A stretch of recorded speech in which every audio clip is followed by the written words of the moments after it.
Welcome back to the grim darkness of the 41st millennium. I'm Inquisitor Temperance Price, keeper of the Inquisition's Black Library, and this is the third volume in a report on the Valentyne Heresy, an actual play podcast set in the Genesis adaptation of Warhammer 40,000's Dark Heresy RPG. This report features Game Master Tom McGee and players Ryan LaPlante as Inquisitor Lucius Valentyne, Tyler Hewitt as Attikus Viz, Laura Hamstra as Eli Sharp, and Della Borovic as Morgan Rawls. My report shows that the Inquisitorial band has witnessed a mass execution. Valentyne and Attikus faced off with Bobberstein as he tried to flee the scene of the massacre, while Eli and Morgan surveilled the crowd and eventually realized Lizzo Lizardman's laugh was coming out of a servitor. Will Bobberstein move against the band, and how will Lizardman's amusement affect these new intrigues? Find out next in this episode of the Valentyne Heresy. From the Lizardman letter. Each day feels rather like its own celestial season these days, doesn't it, darlings? So much is going on in our dear Great Bridge, and not all of it good.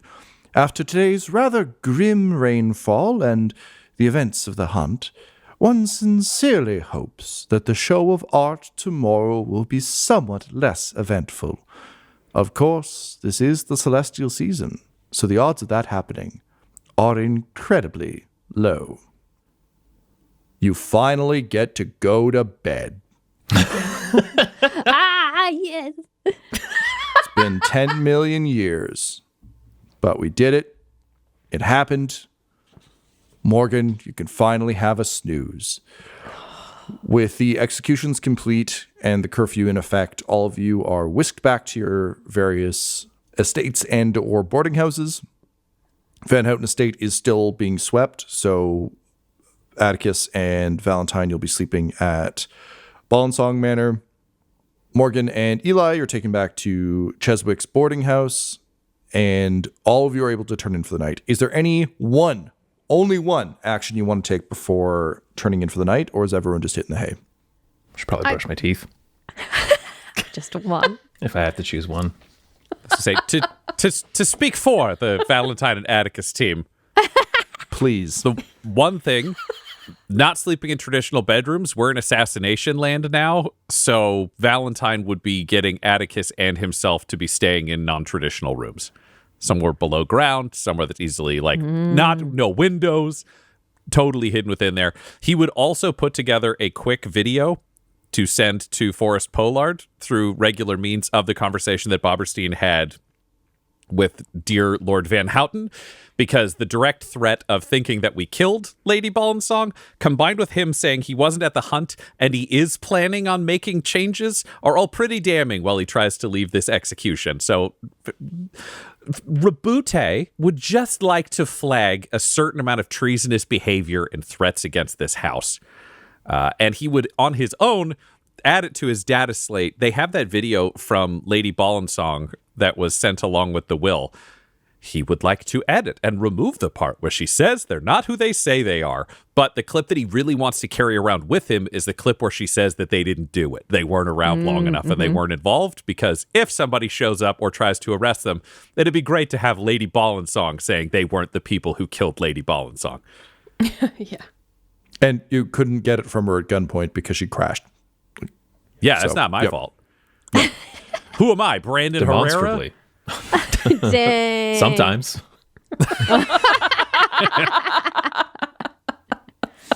Excellent. So with that, you all turn in for the night. No, and are I didn't get able my to... one thing. Oh, sorry. I want one thing. I didn't get one thing either. What's your one thing? We're going to wash your hair. I want to have letter writing story time with Eli before bed. Just like, Eli, I would like to write a letter again. Get the paper out. And she's, while we were leaving that display, I heard Lizzo's laugh coming from Venom Blight's servitor. It was the same laugh. I am certain of it. And it would make sense that someone of the Mechanicus persuasion would be able to hack things, technology, perhaps just pretending to be a servitor.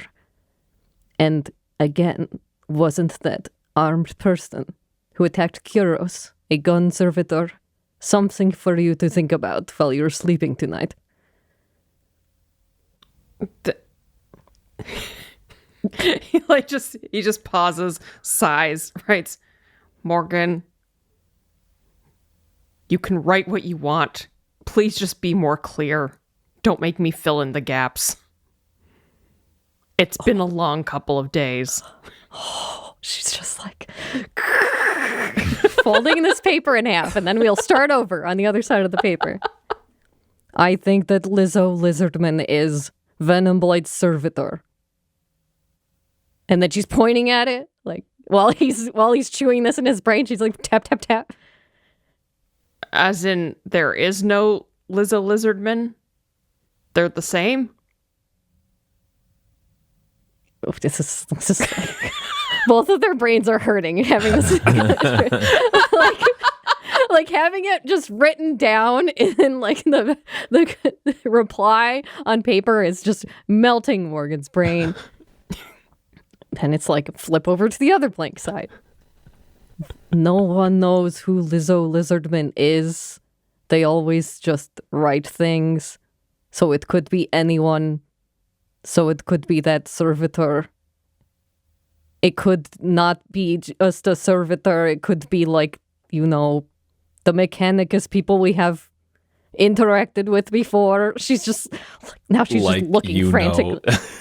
Yeah, writing it all down is so good. Yeah. So good. She's writing filler words on the paper as she thinks. She's thinking too hard. Yeah, it's just like All right.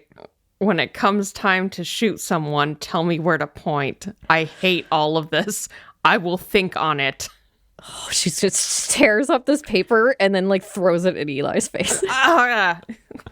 He picks up the bits and like puts them into like a glass of water so they all the ink fades.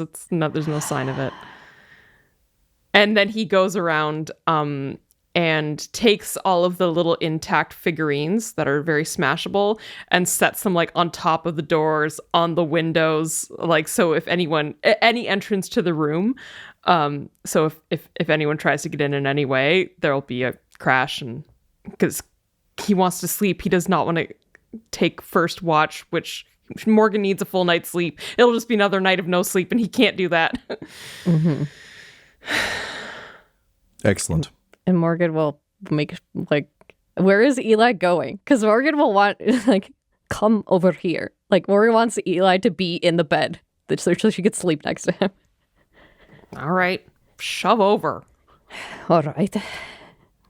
She will just like curl up next to him and then go to sleep to feel like, yes, if there's shots or something, he's bulkier than I am, so he'll be right. It's like a that's safe. so nice. It's safe over here. Yeah. Yeah. I imagine he is out like immediately.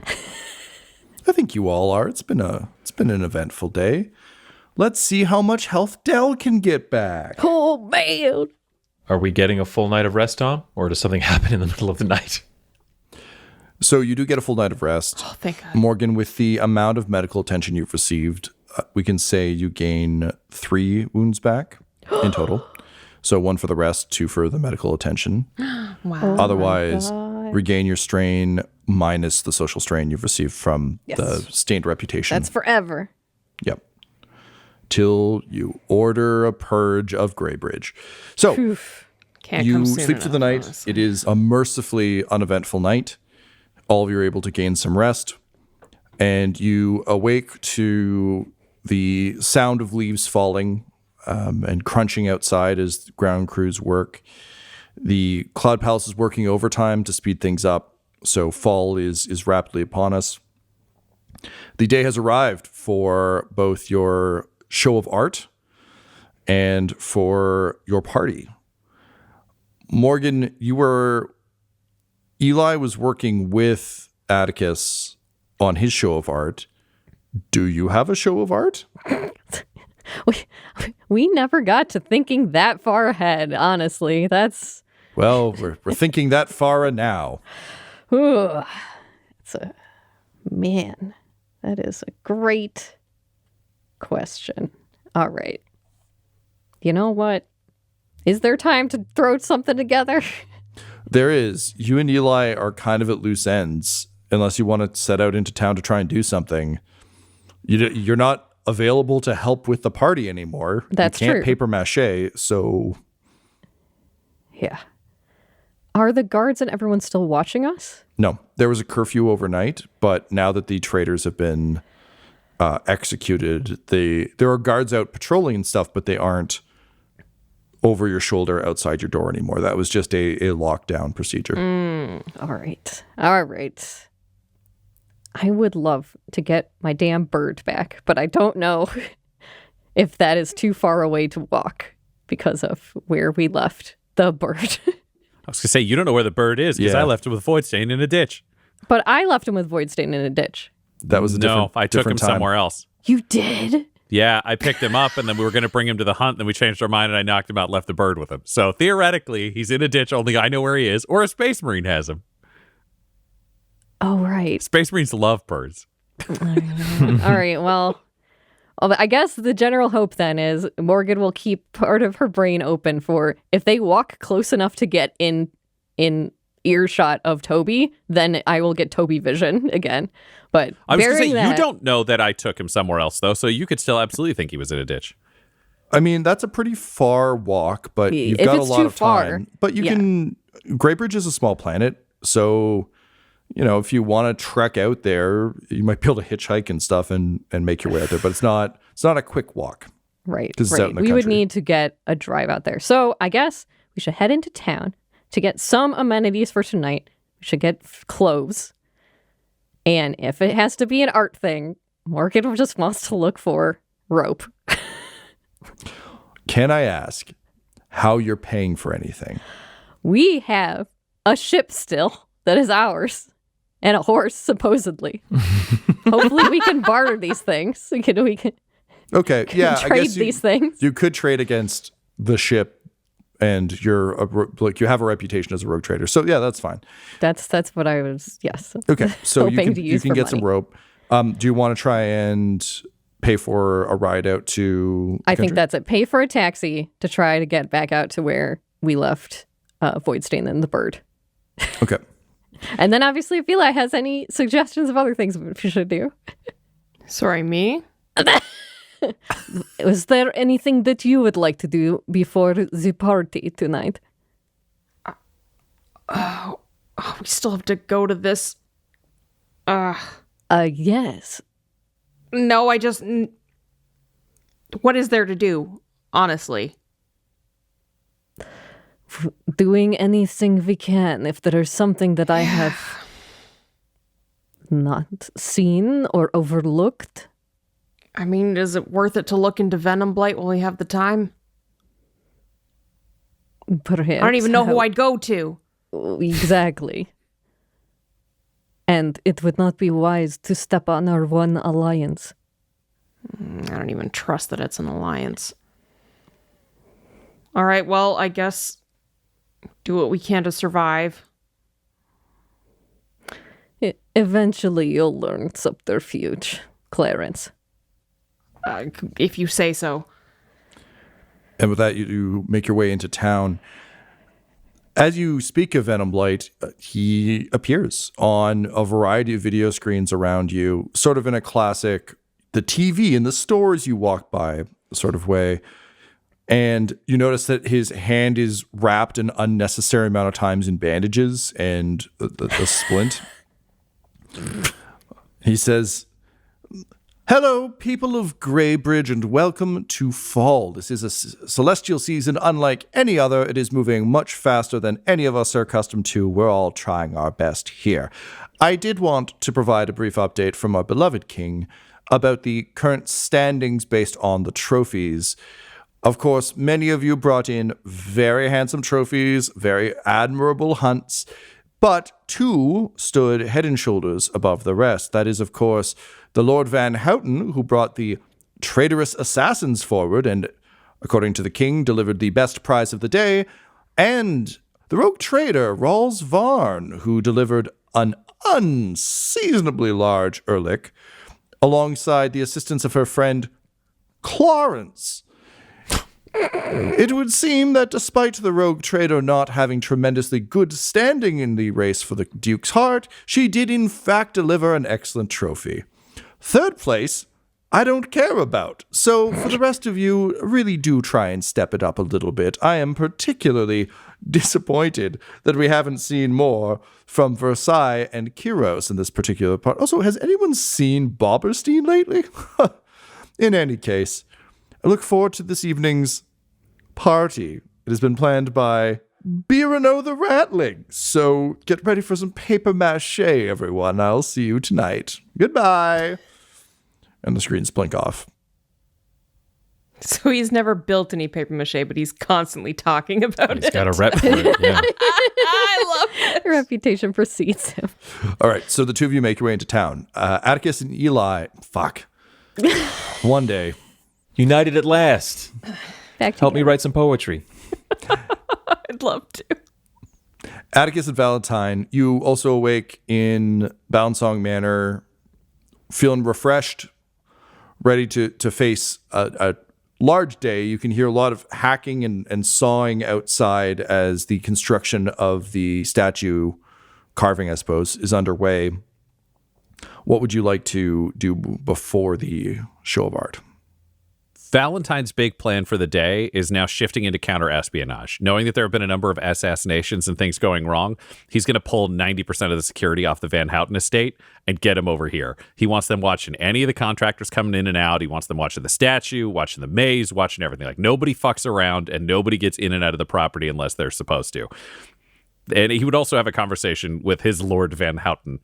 Just be like, my lord, one of my greatest concerns this evening is that there will be some kind of assault or attack or something going tremendously wrong. Knowing that you will be near the Duke, but also near the King, it will be important that you are prepared to protect them should anything go wrong, or should any rogue elements make their move upon this party.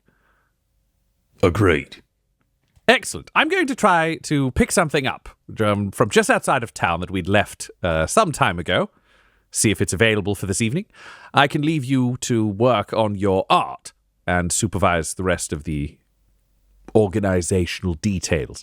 We have security now in place to make sure that there are no saboteurs or other elements, and I can oversee that work once I return. Well, very well then, Rabute. Hurry along. Come back to us soon. Excellent. My only other question for you, sir, is knowing that your wardrobe is currently under quarantine, would you like me to pick you up something in town, or would you like to use one of the many gowns that are currently available from Lady Ballensong? I'm sure that we could change the sizing to suit you. I admire your eye for style, Rabute. Pick something up in town that you think I would cut a memorable figure in. I shall do so. Very well then. Off you go. Rabute walks backwards out of the room, giving the polite bow, and then he fucks off to go get a carriage. Okay. So Morgan, Eli, and Valentyne, you all find yourselves in town around the same time. There are some odd things afoot in town today. There seems to be a lot of chaos around various stores and shops. You can see a few clerks kind of running around, very stressed. The stores seem overly full. There are lines around some of the stores. And there just generally seems to be some consternation, as well as some drunk people wandering through the streets jovially. There are still cleanup crews mopping nobles off of buildings, but there seems to be a slightly jubilant air.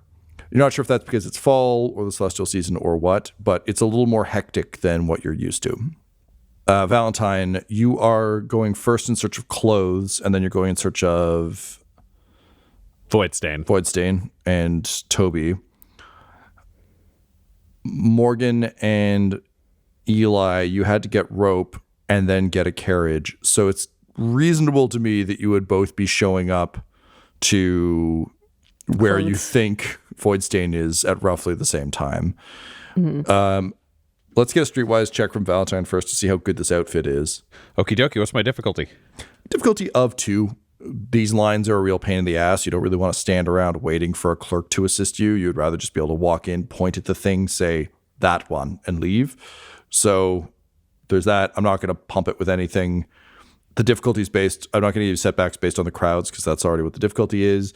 I'll give you a boost for just knowing what you're looking for. You're not browsing. It's more a matter of inconvenience. And I'll give you a boost for price not being an issue. Great. That works for me. Let's see what happens.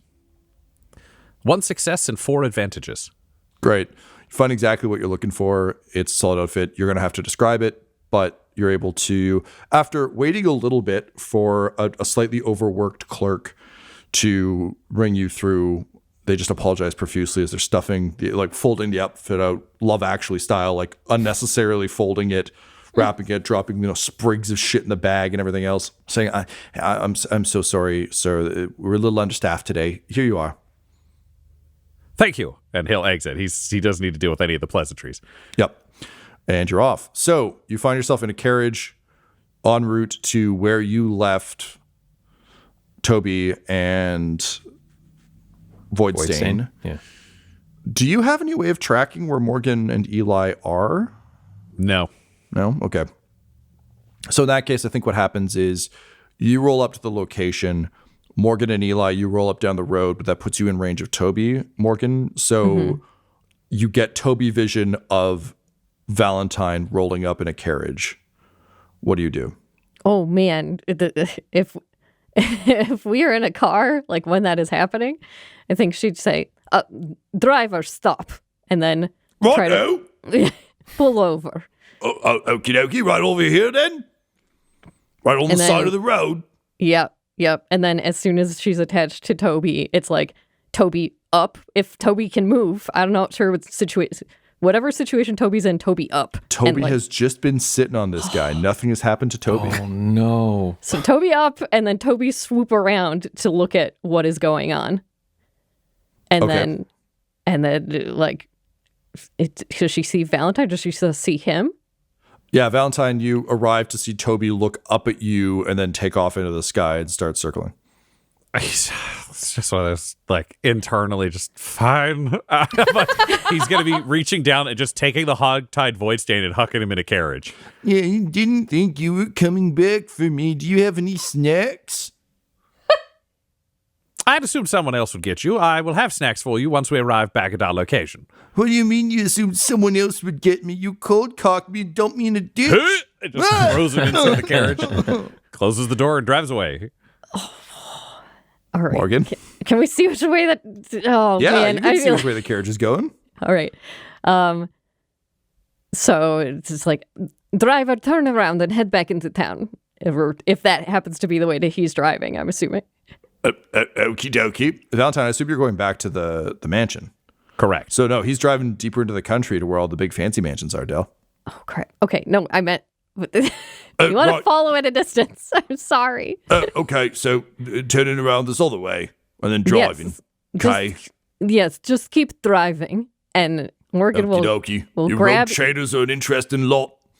Yeah, grab Eli's arm and then have just like this 1,000-yard stare because she's actually in Toby, looking at Toby. A literal 1,000-yard stare. Yes, and looking at the carriage and is trying to ascertain, is there anyone else in the carriage with Valentyne? Valentyne, you would have taken a driver or you would have driven yourself? Valentyne would drive himself. He doesn't need anybody to know he's picking up Voidstain. Oh, so Toby is on the side of the window and like tap, tap, tap on the side of the window of the car, following. Valentyne opens the window and tries to wave Toby out. Just shove the bird off the thing. Because he doesn't know who's fucking watching. So he's just like, eh. Not that would be clear to you, but this is his internal thing as he shoves Toby off the carriage.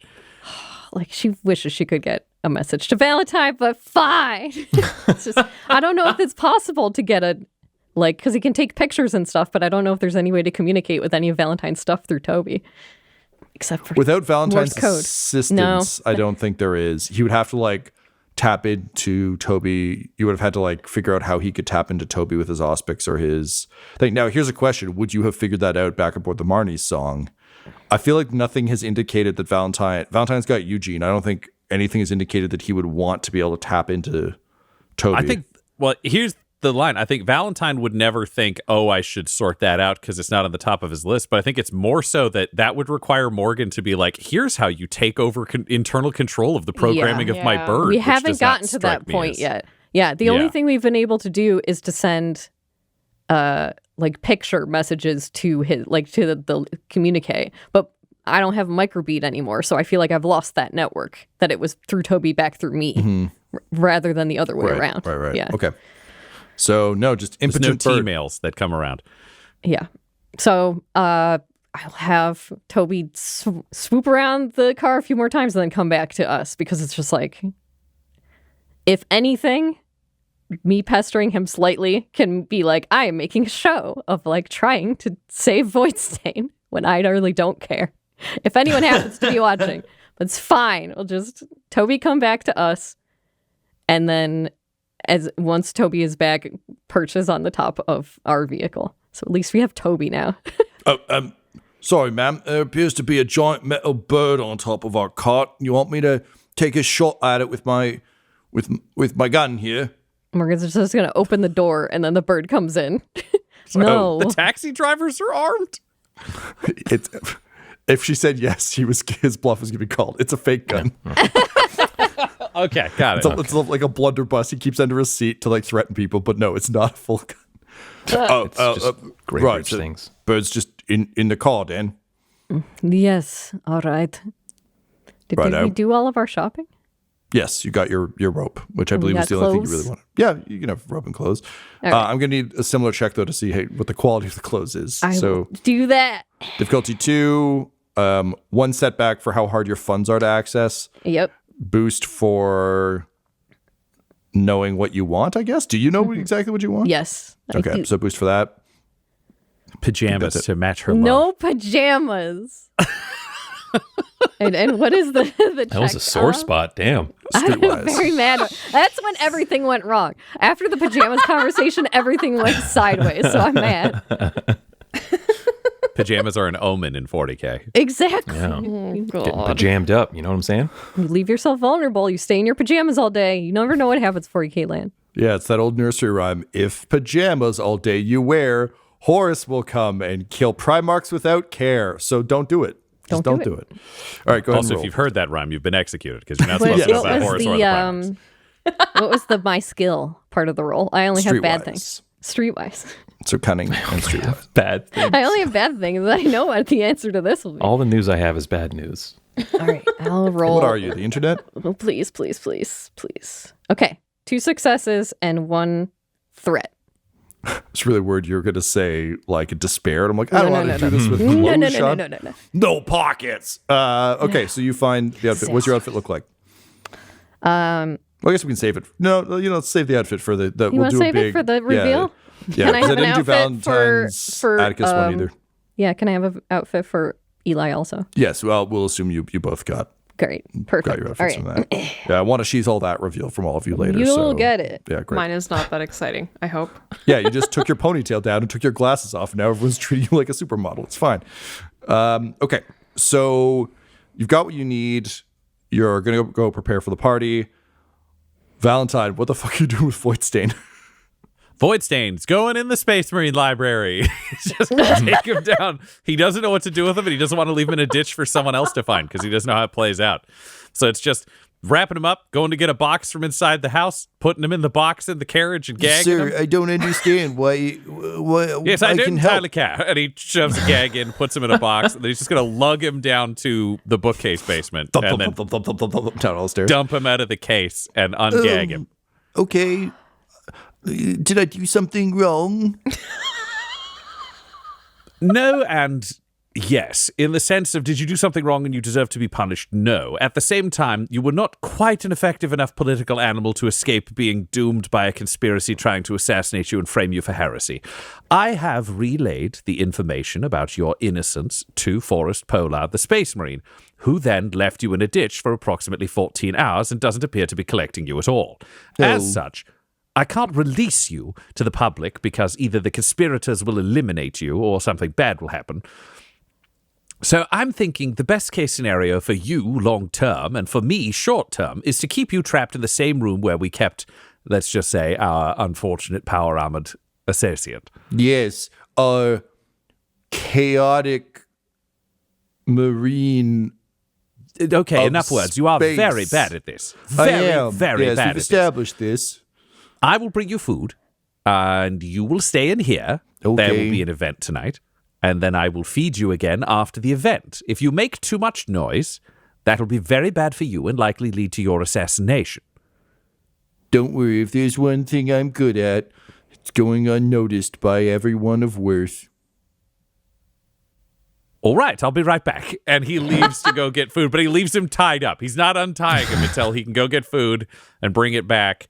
And then he He's pliable. unties He's not. gives him a meal. He knows he's deeply outmaneuvered at this point. There's nothing for him to do, so he's just chilling down there. If you would peruse these 2 bookshelves outside, there may be something you would enjoy. Thank to you. Keep in with you. Is there any way I can help you? Do you need documents poured over or anything?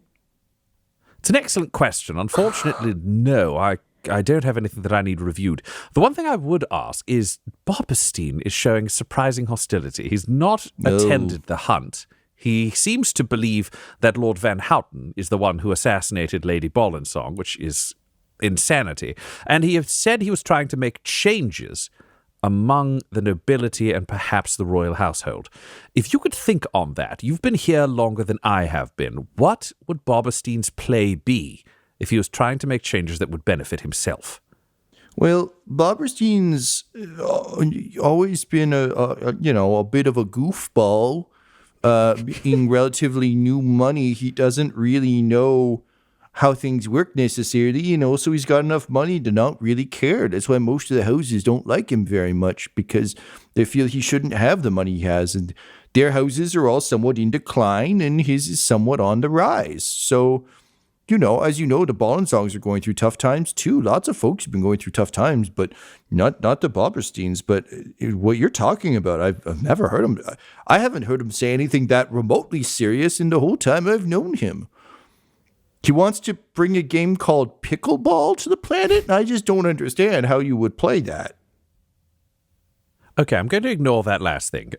If we could just focus on, if you now know, let's assume that the things he said to me and to my lord today is actually what has been underpinning all of his actions over the previous years. He's not frivolous. He's not an overgrown child. Instead, he's tremendously ambitious, dangerous, and wealthy.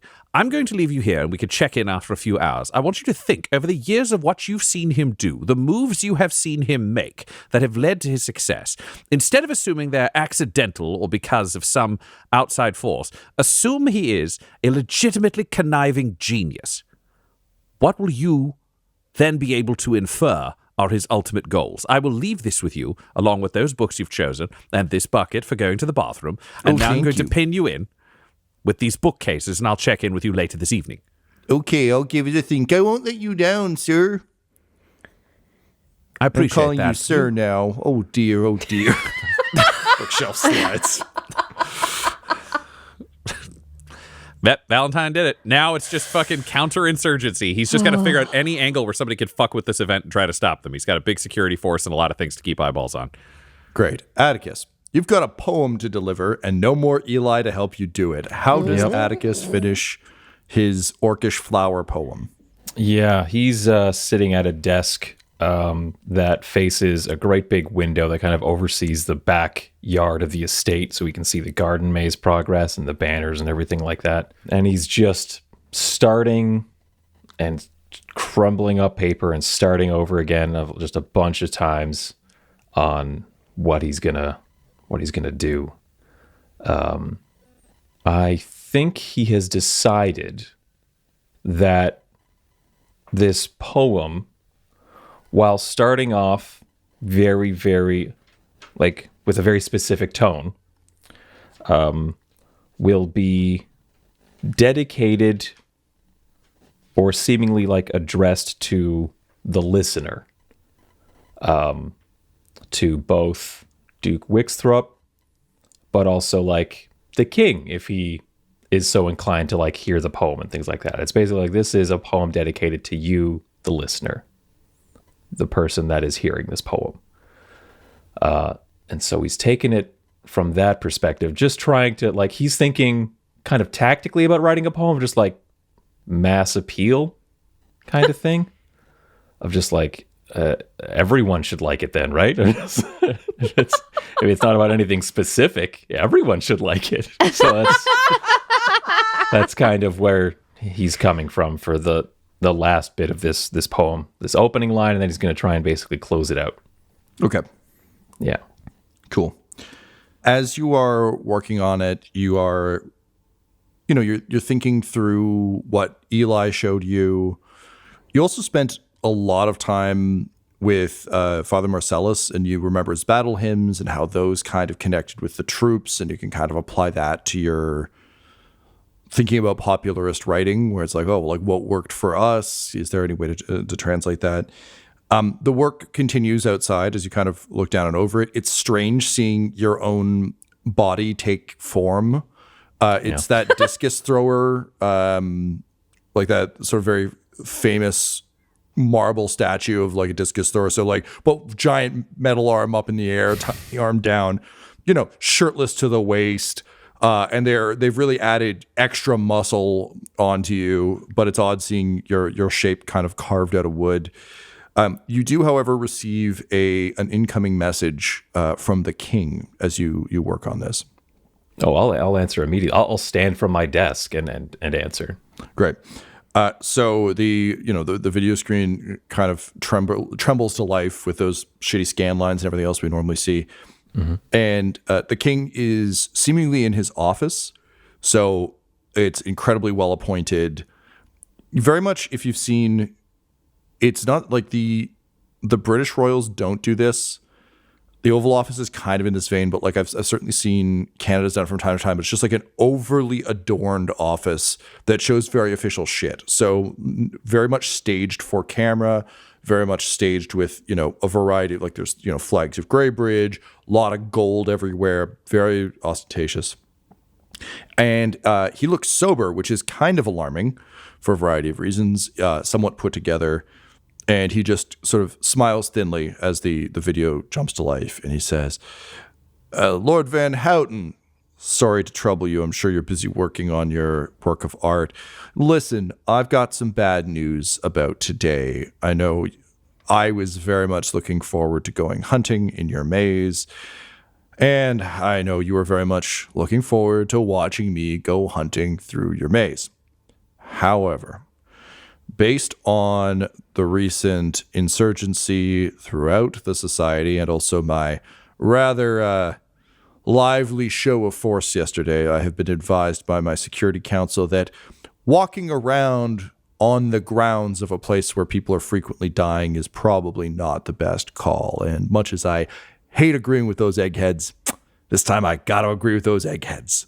So, bad news is I will not be able to attend in person to go hunting in your maze. Bummed about it, but it is what it is. The good news is I think you should take the Duke hunting through the maze. I think it would be a great way for the two of you to spend some time together. He can go hunting. He gets the kill. It's very exciting. It's very sexy. So I'll leave that to the two of you to sort out. Or you can just not do it and just kill the prisoner if you want. That's fine too. But I won't be in attendance. I will certainly be watching, but through these kind of like reaches forward and like knuckles against the camera, which really just causes horrible distortion and everything else. Says I'll be watching through these instead to make sure that I'm in good shape for the end of the celestial season. You understand? Of course, yes. Thank you for calling, Your Majesty. What is it that the Duke likes to hunt? Oh, he doesn't. He doesn't. He's terrible at that sort of shit. That's why I'm thinking this will toughen him up a bit. Seeing the light in someone's eyes go out, I think will really, really help warm him up to the nature of ruling. Because after all, if you're not willing to execute a bunch of minor houses by pushing them out of an airship, like what are you even doing? Am I right? So you might need to talk him into it or something, but you can show him the ropes. You're a killer, right? I am indeed, Your Majesty. Will you be supplying the prisoner to us? Yeah. I'll have some of my guards bring the remaining prisoner by. They were unconscious when you gave them to us, but they're They're awake now and very scared. So, should be easy hunting, Very good. Should be a rollicking evening of sport, Your Highness. Very wise. Yes, I know. Don't remind me. Sucks. Okay. Well, I'll leave you to it. I look forward to seeing your show of art. Get excited for winter. Based on the way things are going, I suspect we might be seeing you up in the clouds. So, keep it up. Yes, Your Majesty. I will. Yeah. All right. Yeah, all right. And it just pushes the button and kills the call. Well, all right then. What rhymes with? And he just looks back at his paper. Incredible. Yes. So, Valentyne, you've put our sweet, sweet Voidstain in a box in the basement with some thinking to do. You said you want to focus on counterinsurgency. What specifically do you want to be looking at on these grounds? You've got your security force in place. Is there anything else?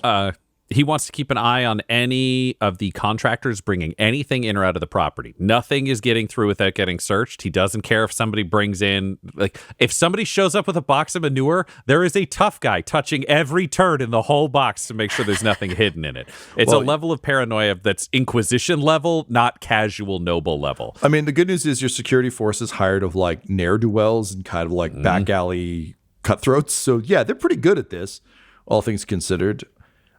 Yep. Solidifying the perimeter. He wants to make sure nobody can get out of the fucking maze. He's also keeping an eye on the house. He's going to have people do another pass on the house. He doesn't care if 1% of items go missing. He just wants to make sure there aren't any fucking weird bugs or explosives or dumb shit that's been planted over the time. He's just so ready for somebody to try to frame Attikus up to look like an asshole who's a rebel that he needs to make sure that doesn't happen. Okay. So you're queuing all that up. The food is being brought in, drinks are being brought in, and a servant wearing the Versailles livery shows up with a large basket of wine bottles, fruit, and a card. And says, "Pardon me, is the Lord's manservant available?" Yes, I am. How can I assist you? "Oh, delightful. I have this gift from my Lord Versailles for one Lord Van Houten." Excellent, thank you. Am I good to take this from here, or do you have other orders? "I am to stay here for the customary thank you note. I assume one will be forthcoming. I shall stand here until it is ready." Wonderful. I'll be back in an appropriate amount of time. And Valentyne will take the basket and walk into the kitchen and set it away from everything to get poison scrubbed, and he will read the letter himself. So you open it up, and it is the handwriting is surprisingly loopy. There's a lot of, when you look at old scribbled documents, that it's just a surprising amount of loops in cursive. And it just says, "My dear Lord Van Houten, I know we don't particularly see eye to eye based on your shortened stature and our difference of opinions on how things ought to be, and yet it would seem that me and the rest of my noble friends owe you quite a debt for snuffing out that there rebellion before it got too deep into the society. The king was rather flippant about it, but rest assured, me and the rest of the nobles took note of how efficiently you managed to root that out, as well as how you managed to keep all of us who have been slightly injured in the game. It is much appreciated, and I thank you." Valentyne will take the note to Attikus because he needs to have a consistency in story between them. He will not take the basket. The basket's going to get all checked out. He doesn't trust that worst anything, and he is not going to hand the letter over to Attikus. He's going to hold it in his augmetic hand, and he's going to read it aloud to his lord. "Is there a particular response to this you would prefer, Lord Van Houten? This is Lord Versailles with Jeeves, the seemingly special forces bodyguard meets butler that we met inside the arena, sir." Yes, well, it was very kind of him to send along a letter of gratitude. Please see to it that the appropriate response is made, and I'll sign whatever needs to be signed. I'm quite busy, Rabute. Understood. And Valentyne will take out an appropriate card with the appropriate names on it. And the response will read, "Those of us looking at the world from a different vantage point can see things that are otherwise missed. I'm glad to know that I have been of service to you, the King, and Greybridge. I need you to be in the game for winning it to mean something. Thank you." And then you can just sign Lord Van Houten. Lord Van Houten. Valentyne will take that letter back out to the old guy who brought the basket. Okay, delightful. Thank you. Goodbye. And he just toddles off into the night. Attikus sitting at his desk watching Valentyne, who just come up with that fucking sweet burn, and then send off. He's like, Why the bloody hell am I writing this fucking poem? and it's just like back to trying to figure out. Well, what I, he's for gonna do. one, can't wait to hear it as the sun begins, not fully to set, but kind of has made its way into across the sky. Late afternoon, the festivities are set to begin, and I'm really excited to hear this fucking poem. This episode of the Valentyne Heresy features the voices of players Ryan LaPlante, Tyler Hewitt, Laura Hamstra, and Del Borovic, alongside Game Master Tom McGee. This episode was edited and mixed by Laura Hamstra, and the Valentyne Heresy's artwork was created by Del Borovic at delborovic.com. That's DELBOROVIC. Our theme song is The Hordes by Megan McDuffie, and our ad breaks use the tracks No Control and Chiefs by Jazzar, JAHZZAR. All of their music is available at freemusicarchive.org. For all things Dum Dums and Dice, including merchandise and how to join our Patreon, you can visit dumdumdice.com or find us on social media at dumdumdice. That's DUMBDICE. Ave Imperator, and death to all the heretics. Dum Dums and Dice has to give a special thank you to the supreme beings of our Patreon at this time: Christopher Little, George Dolby, Richard Cranium, Gavin and Abby McDonald, Logan, Fire Unfriendly, Grandma Likes D&D, Alan, Stabby Stranger, Glitch Trick, Flynn1138, Alarain Okapi, Schrodinger's Pepper, Guy Edwards, Madre de Gatos, Lady Maiden, Garbo Ape, Locke, Sam Schaefer, Waffle Marine, Dagger Rain, Rob L, Dia De Los Hoodless, Squishy Werewolf, Remy Funky Head, Nomad, the Wise Paladin of the Badlands, Accent Therapeutic Services in Florence, Kentucky, Lael, Shulzari, The Long Family, Jordan Oliver, Richard Wright, Brittany Fenwick, Alex Parr, Old Man Mojo, Dragonfly, The Body Barrelers, Megan Werner, A Man Out of Time, Curtis at FingerTechRobotics.com, Panda24NN, Shendra D, Your Homeboy Bones, and Jill and Noel LaPlante. If you want your name to be added to this list, you can join our Patreon too at patreon.com/dumdumdice. Thanks to them, and a little bit of thanks to you.